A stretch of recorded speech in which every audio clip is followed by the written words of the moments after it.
In 2017, Cameroon was hardly hit by a bird flu outbreak. The government then set up the Livestock Development Project (PRIDEL) to provide funding for farmer producer organizations, especially those involved in poultry farming.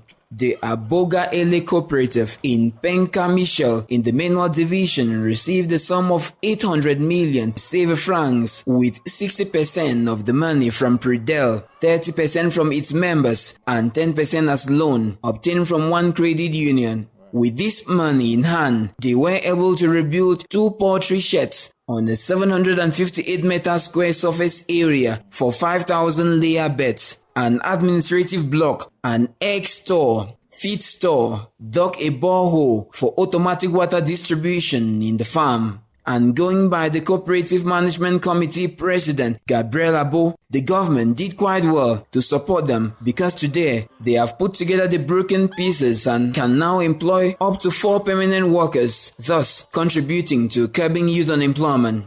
The project now stands at over 95%, and members of the cooperative that is presently feeling the COVID-19 hit because they can no longer produce for exports as it was the case in the past remain optimistic that the future will certainly be brighter.